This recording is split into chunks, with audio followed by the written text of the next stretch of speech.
Vous lui demandez « Ça va ?» Il répond « Oui, très bien ». Vous insistez « Non mais vraiment, tu vas bien ?» Il répond encore « Oui, oui, tout va très bien ».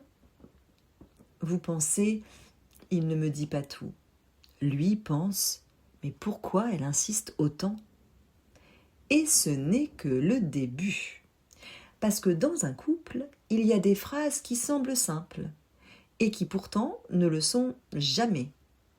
Par exemple, « Fais comme tu veux ». Il entend « Je choisis ». Vous vouliez dire « Devine ce que je veux ». Et soudain, deux personnes sincères commencent à souffrir de deux histoires qui ne sont pas les mêmes.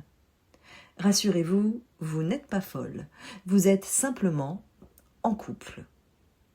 Alors si vous le voulez bien, ouvrons le 6e dossier de cette saison. Le premier des liens que l'on choisit, le couple.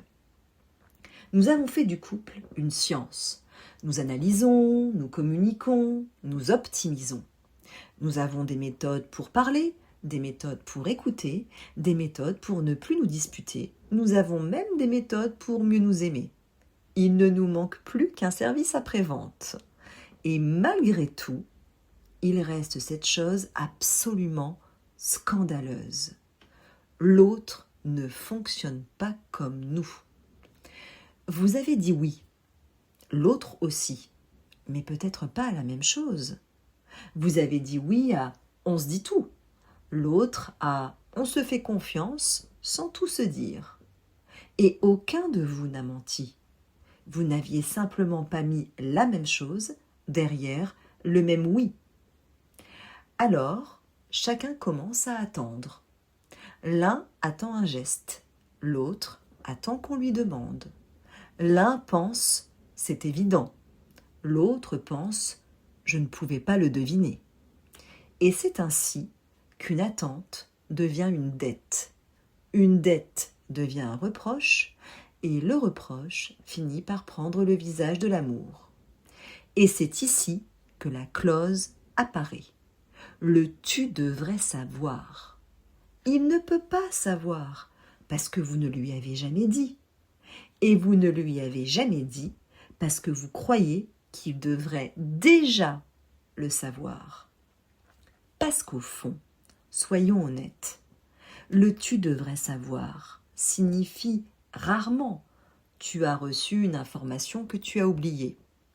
Il signifie presque toujours « si tu m'aimais vraiment, tu le saurais ». Et voilà comment une attente devient une preuve d'amour et comment l'ignorance de l'autre devient une faute. C'est une clause étrange que celle qui régit le couple. Elle n'a jamais été prononcée, jamais négociée, jamais signée, et pourtant elle est appliquée, chaque jour. Gabriel Marcel, philosophe de l'existence, s'est beaucoup intéressé à ce qui se joue dans notre manière d'être avec les autres.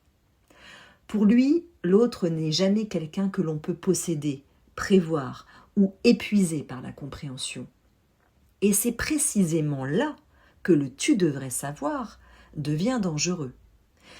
Parce qu'exiger que l'autre nous devine, c'est nous réduire à une attente, c'est nous rendre prévisibles, transparents, déjà lus.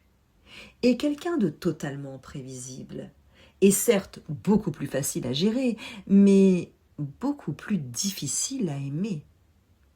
Gabriel Marcel vous offre un outil très simple et très concret qui peut changer la façon dont vous traversez les moments difficiles du couple.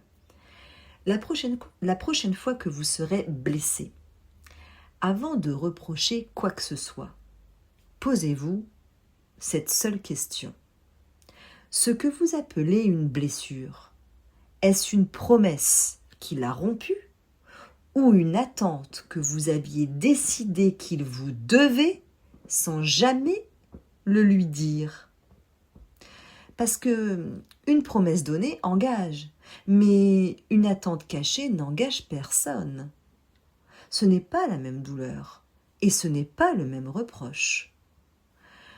Autrement dit, Ce que vous ressentez n'est pas forcément une déception.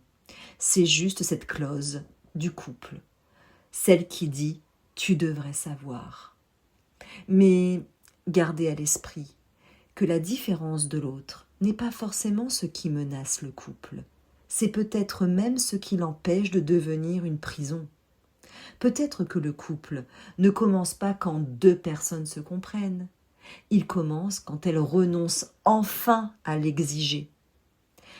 Parce qu'aimer quelqu'un, ce n'est pas attendre de lui qu'il vous connaisse mieux que vous-même. C'est découvrir et accepter qu'il ne vous doit pas d'être celui que vous aviez imaginé.